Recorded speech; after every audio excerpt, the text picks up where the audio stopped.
dan kemudian sebagian kecil orang-orang di akhir. Nah, bagian yang kedua kebanyakan.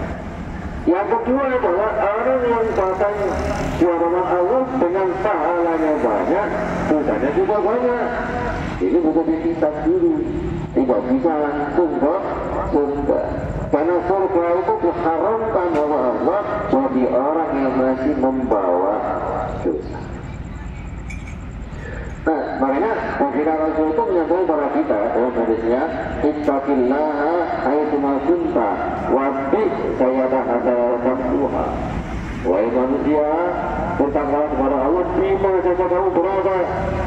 Kita di masjid takwa kepada Allah dengan menjalankan sholat, zikir, baca Quran dan sebagainya.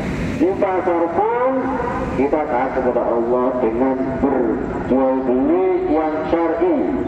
Tidak menipu, tidak berbohong, tidak mengurangi timbangan, tidak semua palsu, jujur.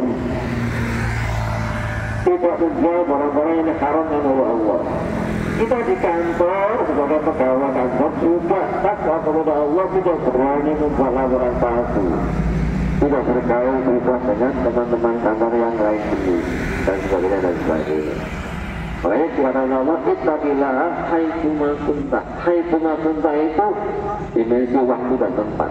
Kapanpun, dimanapun kita harus takwa kepada Allah. Tidak hanya kalau di masjid takwa, ketika keluar sudah lupa, jangan begitu.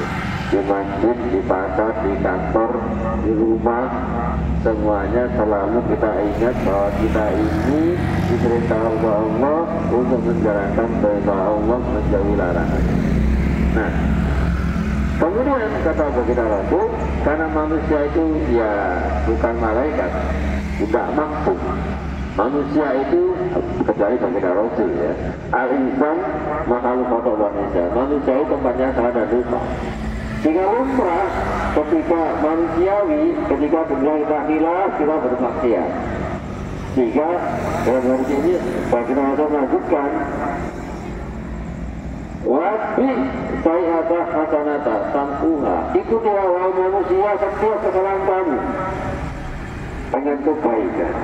Tampuha, karena itu bisa menghapus. Jadi kalau misalnya kita khilaf, kita berbuat maksiat, segera kita ikuti dengan kebaikan apa yang bisa kita lakukan. Kenapa? Karena nanti para jemaah, ketika kita berada di mahsyar itu, pada saat yaumul hisab, setiap manusia itu membawa dua keranjang besar isinya amal baik dan amal buruk. Nanti dilimpahkan oleh Allah, ditimbang di mizan itu, maksudnya tadi yang baik digunakan untuk menghapus yang buruk. Amal-amal buruknya, dosa-dosanya dihapus dengan amal baiknya. Nah, orang yang beruntung adalah sampai amal jeleknya itu habis, amal baiknya masih tersisa.